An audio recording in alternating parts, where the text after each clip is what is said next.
हमारे इस YouTube channel में आप सभी का सहर्ष स्वागत है। पूजा पाठ मीमांसा पूजा के बारे में हम शास्त्रीय चर्चा कर रहे हैं। तो भगवान की पूजा में पुष्प कौन कौन से हम चढ़ा सकते हैं और कौन सा पुष्प चढ़ाने से हमें क्या मिलता है। विष्णु धर्मोत्तर पुराण में ऐसे श्लोक आते हैं,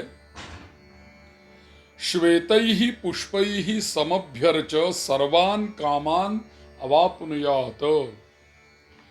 यदि भगवान को हम श्वेत यानी सफेद पुष्प चढ़ाएंगे तो हमारे सभी कामनाओं की पूर्ति भगवान की कृपा से हो सकती है। ऐश्वर्यं प्राप्नुया लोके पीतैरेवं समचयेन। ऐश्वर्यं प्राप्नुया लोके पीतैरेवं समचेयन। यानी यदि हम पीले रंग के पुष्प चढ़ाएंगे तो पीले रंग के पुष्प चढ़ाने से हमें समस्त ऐश्वर्य की प्राप्ति हो सकती है। और यदि हम काले रंग के पुष्प चढ़ाएंगे तो शत्रुणाम अभिचारेषु तथा कृष्णैः समचेयन्न। यानी काले पुष्प चढ़ाने से शत्रुओं का पराभव हो सकता है। और भी सुवर्ण पुष्पदानेन राजसूय फलं लभेत।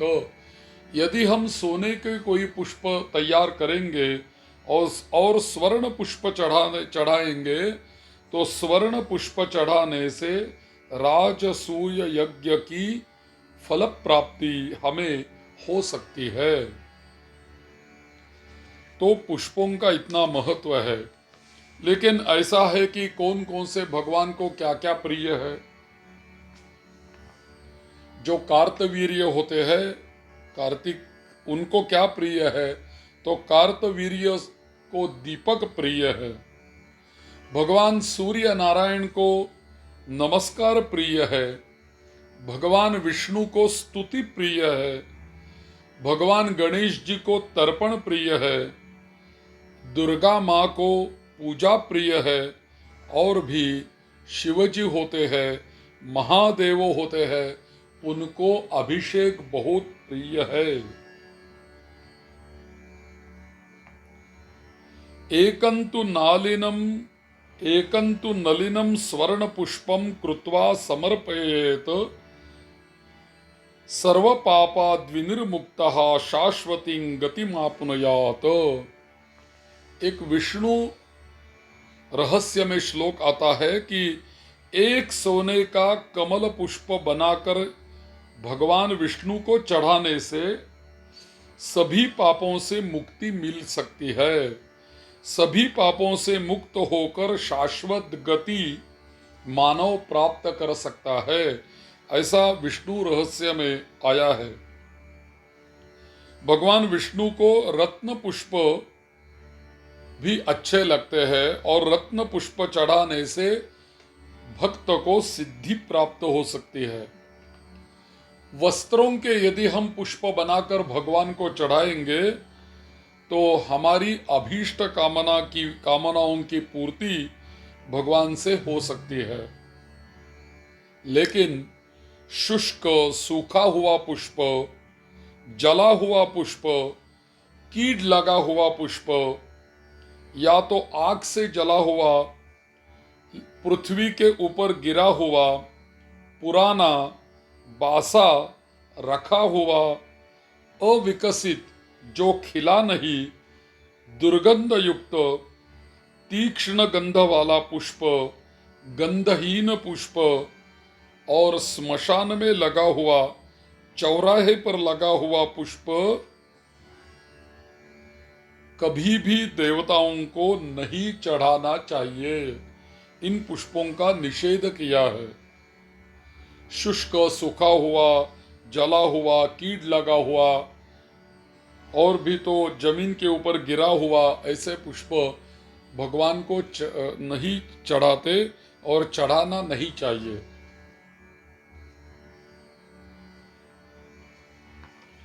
जहाँ विष्णु भगवान को संकेतित किया है, वहाँ शालग्राम, श्री राम, श्री कृष्ण, श्री नृसिंह आदि सभी को समझना चाहिए।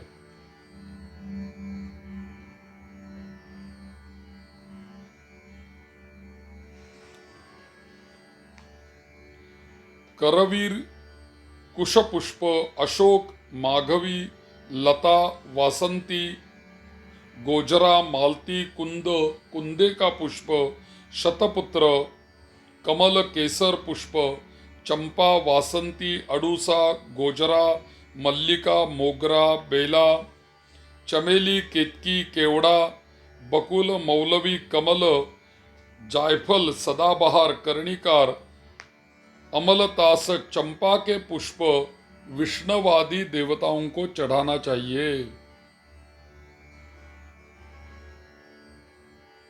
तगर तथा जपा, अंगडुल का पुष्प भी श्री विष्णु को चढ़ा सकते हैं, किंतु वामन पुराण में जाति, कर्णिकार, अपराजिता, गिरिशालिनी, कुरज, जपा, अंगडुल, केतकी, गोपाल आदि मूर्ति पर निषेध है। केतकी पुष्प भगवान विष्णु को चढ़ाने का अधिक महत्व है। आम का पुष्प चढ़ाने का भी महत्व है। बाएं हाथ से पुष्प तोड़ना मना है। वस्त्र में लाया हुआ अरंड अंडी के पत्र पर रखकर लाया हुआ, अकौवा के पत्र पर रखा हुआ पुष्प भगवान को चढ़ाना मना है। लाल रंग के पुष्प भी मना है। कनेर तथा धतुर पुष्प भी चढ़ाना भगवान विष्णु को मना है, लेकिन शिव जी को यह पुष्प पे पसंद है। और भी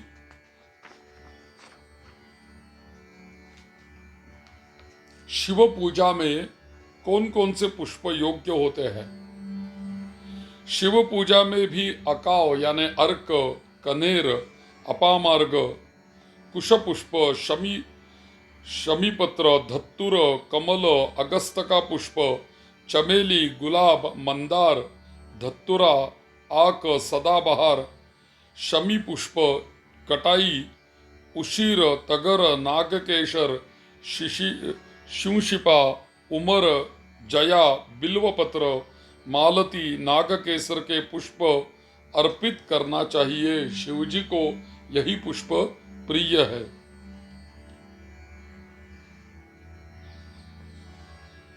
धत्तुरेकेण यो लिंगम सकृत पूजयते नरः स गोलक्ष फलम प्राप्य शिवलोके महीयते।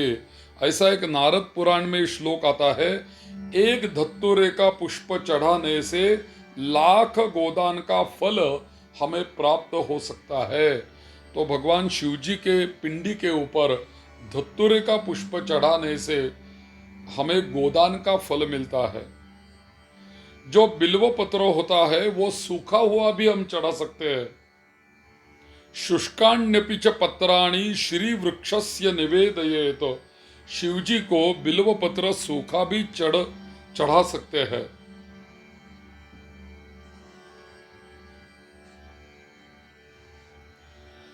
यदि हम बासा चढ़ाया हुआ बिल्व पत्र फिर चढ़ा सकते हैं, कैसा? अर्पितान्यानि बिल्वानि प्रक्षाल्यापि पुनः पुनः शंकरार्य नीयानि न नवानि यदि क्वचित। यदि बिल्व पत्र का सर्वथा अभाव हो तो चढ़ाया हुआ बिल्व पत्र धोकर हम पुनः भगवान को चढ़ा सकते हैं।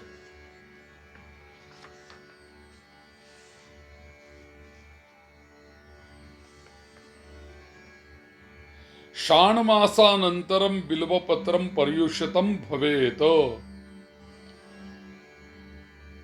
6 महीने के बाद बिल्वपत्र बासा हो जाता है। शिवे विवर्जयेत कुंदम उन्मत्तंच तथा हरौ देवी नामर्क मंदारौ सूर्यस्य तगरं तथा। कौन सा पुष्प किसे न चढ़ावे। शिवजी को कुंद, केतकी, चंपा तथा विष्णु जी को धतुरा, देवी को मंदार, आक और सूर्य को तगर का पुष्प नहीं चढ़ाना चाहिए।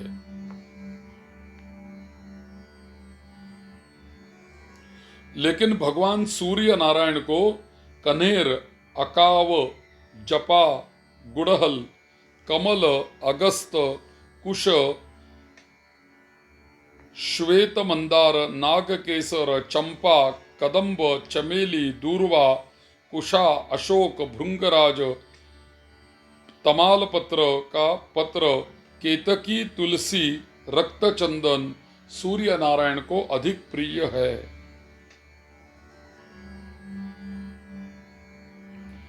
दुर्गा जी की पूजा में चमेली, बेला, कुब्जक,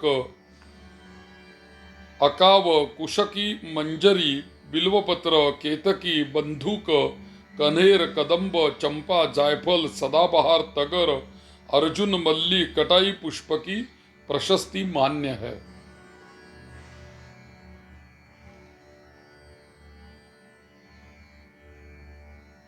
देवी पुराण में कोमल दूर्वा का चढ़ाने का संकेत है। लताभिर ब्रह्म वृक्षक्य दूर्वांकुरैहि सकोमलैहि। धतुरे तथा अकाव का पुष्प दुर्गा जी को चढ़ सकता है, किंतु अन्य देवियों को चढ़ाना मना है। ग्रहण काल की सूतक आरंभ होने से ग्रहण समाप्ति किसी मूर्ति का स्पर्श पूजा नहीं करे। पश्चात स्नानादि से पवित्र होकर देव पूजा करे।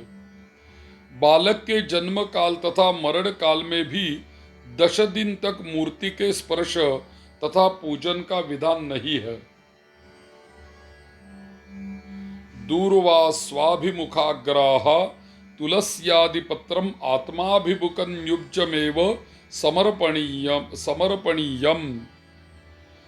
दूर्वा तथा तुलसी पत्र चढ़ाते समय अपनी ओर उसका अग्रभाग करे और डंठल पीछे की ओर रखे और बिल्व पत्र न्युब्ज रखे। अयम विनैव मंत्रेण पुण्य राशि प्रकीर्तितः स्यादयं मंत्रयुक्तश्चेत् पूज्यं शतगुणोत्तरम। मंत्रों से देवता पर वस्तु अर्पण करने का 100 गुना फल प्राप्त होता है। बिना मंत्र के ही जल चंदन से पूजा कर सकते हैं, लेकिन उसका हमें ज्यादा फल नहीं मिलता।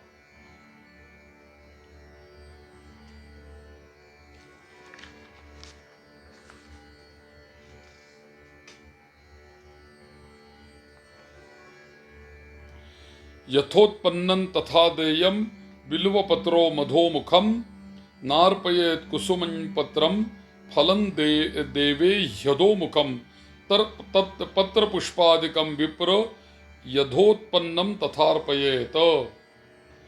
पत्र, पुष्प और फल देवता पर अधोमुख उल्टा मुख करके नहीं चढ़ावे।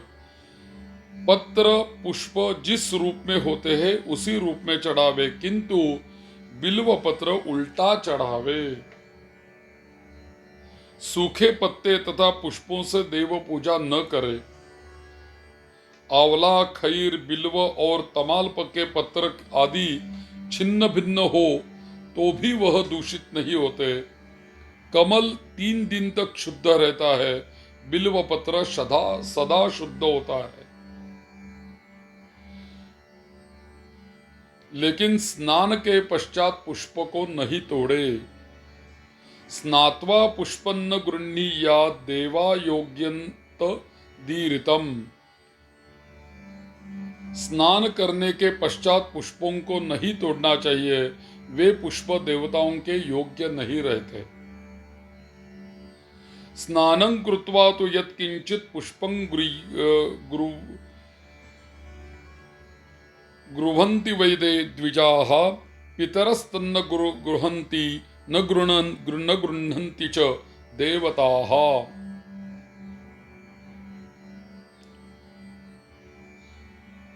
वस्त्र में बांधा हुआ, हाथ में लाकर दिया हुआ, स्वयं गिरा हुआ, एरंड के पत्र में रखा हुआ पुष्प देवताओं को चढ़ाने से लाभ नहीं मिलता।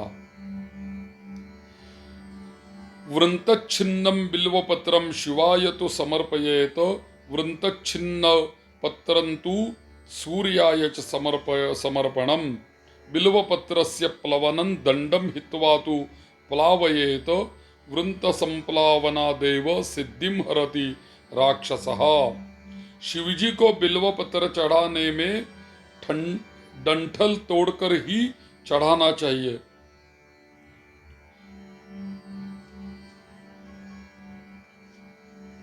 जो पुष्प एक बार भगवान पर चढ़ चुका हो, सूखा हो, अपने शरीर में लगाया हुआ, अपवित्र स्थान पर रखा हुआ हो, आग से झुलस गया हो, कीड़ा से विद्ध हो, असुंदर हो, पंखुड़ी बिखर गई हो, पृथ्वी पर गिर गया हो, पूरा न खिला हो, सड़ गया हो, दुर्गंध दे रहा हो, बिना सुगंध का हो, पहने हुए कपड़े पर रख कर लाया हो, ऐसे फूल नहीं चढ़ाना चाहिए। पुष्पों की कलियां नहीं चढ़ाना चाहिए, परंतु कमल की पंखुड़ी चढ़ा सकते हैं।